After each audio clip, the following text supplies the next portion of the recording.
Hindi lahat ng babae diretso magsabi ng nararamdaman.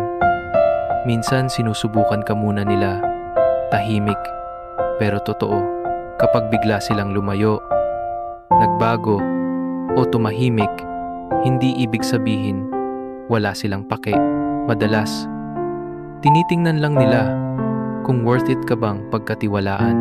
Ngayon pag-uusapan natin ang mga tahimik na testing ng babae at kung bakit ikaw ang iniingatan niyang mas makilala. Una, hindi ka ba biglang mawawala kapag unti-unti ka nang nagiging mahalaga sa isang babae? Hindi niya agad ibinibigay ang buong tiwala. Tahimik ka lang niyang inoobserbahan. Paano ka ba kumilos sa araw-araw? Pareho ka pa rin ba ng energy? Kahit hindi siya sweet ngayon, nanatili ka bang consistent kahit hindi ka napapansin? Ito ang unang secret test niya. Kung may consistency ka, hindi yung pangsimula lang, hindi yung pangkilig lang. Gusto niyang makita kung kaya mong tumayo kahit ordinaryo ang araw, kahit wala masyadong excitement sa pagitan niyong dalawa. Halimbawa, isang araw, hindi siya na good morning tulad ng dati. Hindi dahil wala na siyang gana, kundi may kailangan siyang makita. Kung magbago ka ba o mananatiling warm. Bakit ito mahalaga? Ang consistency para sa babae ay emotional safety. Kapag hindi ka nawawala sa maliliit na bagay, mas naniniwala siyang hindi ka mawawala sa malalaking pagsubok para sa kanya. Ang hindi umaalis kahit sa problema, yun ang lalaking worth it piliin. Pangalawa, rerespetuhin mo ba ang boundaries ko? Hindi palaging dahil ayaw niya sa'yo ang paghingi niya ng space. Minsan kailangan lang niya ng pahinga, oras para sa sarili, o chance na ayusin ang isip niya. Pero sa loob-loob niya, pinapansin niya kung kaya mo bang tanggapin ang space ng walang tampo, walang tanong, walang drama. Ito ang tahimik niyang paraan para makita kung kaya mong rumespeto ng limits kahit hindi mo sila naiintindihan agad. Halimbawa, busy siya, late nag-reply. Sa halip na mag-demand ng explanation, sinabi mo lang, okay basta. Huwag ka masyadong magpupuyat ha. Bakit ito mahalaga? Kapag nirerespeto mo ang boundaries niya, pakiramdam niya, safe siya sa'yo. Dahil kung kaya mong irespeto ang small space niya, kaya mong irespeto ang mas seryosong bahagi ng buhay niya. Dreams, career, priorities. Ang respeto na walang pressure ay rare, kaya kung meron ka noon, napakalaking puntos na yun sa puso niya. Pangatlo, kaya mo bang i-handle ang mood ko? Kapag may feelings na ang babae, mas nagiging sensitive siya. Hindi dahil dramatic, kundi dahil vulnerable siya sa presensya mo. Kaya, isa sa pinaka-unspoken tests niya ay kung paano ka magre-react sa moods niya. Yung mga araw na hindi siya talkative, hindi siya masaya, o medyo off lang ang tono niya. Hindi niya hinahanap ang solver. Kailangan niya lang ng taong kayang magstay calm. Halimbawa, tahimik siya today. Hindi siya nagkukuwento, kagaya ng dati. Hindi ka nag-assume na may ginawa siyang mali. Nag-send ka lang ng, mukhang pagod ka, nandito lang ako. Bakit ito mahalaga? Ang mood handling ay window para makita kung emotionally stable ka ba. Kapag kaya mo ang maliliit na moods ngayon, kaya mo rin ang mas mabibigat na emosyon in the future. Sa isip niya, ang lalaking hindi nagagalit sa soft moments niya ay lalaking kayang mahalin ang buong siya, hindi lang yung best version niya. Pang-apat, totoo ba ang intention mo?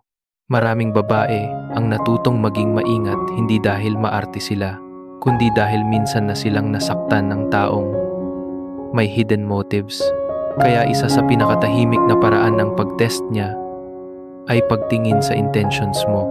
Tinitingnan niya hindi lang kung paano ka magsalita, kundi kung paano ka kumilos kapag walang reward.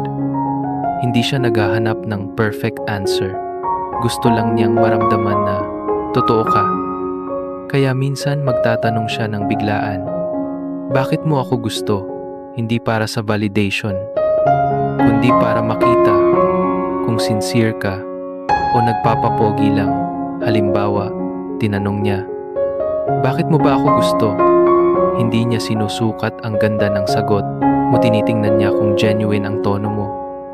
Kung hindi rehearsed, kung hindi pang flirt lang, bakit ito mahalaga? Kung malinaw ang intentions mo, mas madali para sa kanya mag-relax. Minsan kasi, ang pinakatakot niya ay hindi yung masaktan, kundi yung ma-invest sa taong walang balak manatili. Kapag nakikita niyang real ka, bumababa ang walls niya at mas napapalapit siya sa'yo. Panglima, paano ka kung dumistansya ako sandali? Hindi lahat ng distansya ay tanda ng pagkawala ng interes. Minsan, kailangan lang niya magpahinga, mag-process, o i-check ang sarili niyang feelings. Kung may feelings na siya, mas nagiging cautious siya sa bawat kilos niya. Kaya isa sa mga hidden tests niya ay kung paano ka magre-react kapag bigla siyang naging cold o hindi kasing lambing tulad ng dati. Gusto niyang makita kung lalaki ka bang may emotional stability o mabilis magtampo at magpanik. Halimbawa, ilang araw siyang hindi sweet, hindi ka nagdrama, hindi ka nag-assume, sinabi mo lang, mukhang busy ka ngayon. Basta, nandito lang ako pag kailangan mo. Bakit ito mahalaga? Ang distansya ay sinusukat kung kaya mong maging calm sa mga moment na hindi siya predictable. Kapag steady ka, kahit lumamig siya sandali, nararamdaman niyang safe ka. Hindi ka impulsive, hindi ka controlling, at hindi ka madaling masaktan sa maliliit na pagbabago. Stability is rare and deeply attractive. Panganim, tatanggapin mo ba ang hindi ko? Ang pagtanggap sa salitang hindi ay isang tahimik pero napakahalagang test. Tinitingnan niya kung kaya mong irespeto ang boundaries, schedules, at decisions niya.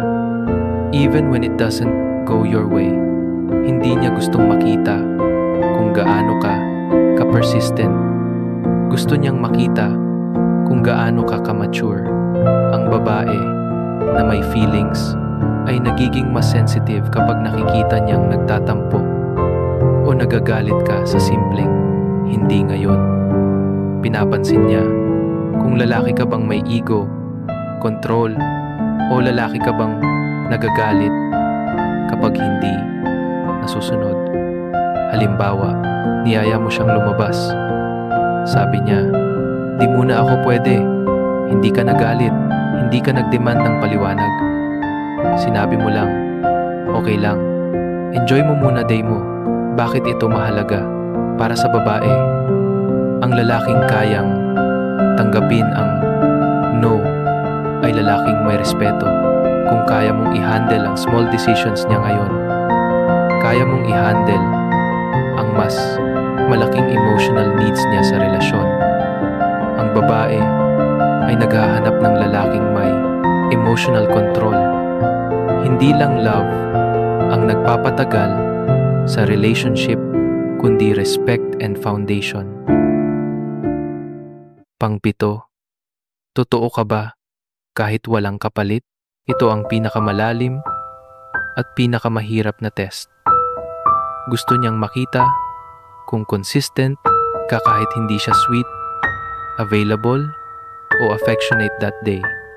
Nakikita niya kung ikaw ay genuinely kind or Kung nag-effort ka lang, kapag may nakukuha kang atensyon, sa oras na hindi siya nagbibigay, doon niya sinusukat kung totoo ang pagkatao mo. Halimbawa, wala siyang gana, wala siyang lambing, pero hindi ka nag-iba, hindi ka naging cold, nanatili kang mahinahon at respectful. Bakit ito mahalaga? Kung hindi nagbabago ang trato mo, kahit walang kapalit, doon niya nakikita ang tunay mong intentions. Sa mundo kung saan maraming lalaki ang humihinto kapag hindi napapansin, ang pagiging steady kahit walang reward ay napakalaking sign na worth it ka. Doon niya nararamdaman na hindi ka nandito para sa validation. Nandito ka dahil mahal mo siya. Kung nakita mo ang sarili mo sa mga pagsubok na to, tandaan mo, hindi ka sinusubok para pahirapan. Sinusubok ka dahil may bahagi ng puso niya na umaasa pero takot masaktan. At kung napasa mo ang mga tahimik niyang pagsubok, baka ikaw na talaga ang gusto niyang piliin mahalin. At kung nakatulong sa'yo ang video na to, please like and subscribe para hindi ka mahuli sa mga susunod pang kwento ng puso at mga senyales ng pag-ibig. At kung gusto mo pang malaman ang mas malalalim na palihim na kilos ng isang babae, panoorin mo agad ang susunod na video. Baka doon mo makita ang sagot na matagal mo nang hinahanap. Maraming salamat sa panonood at magkita tayo sa susunod na video.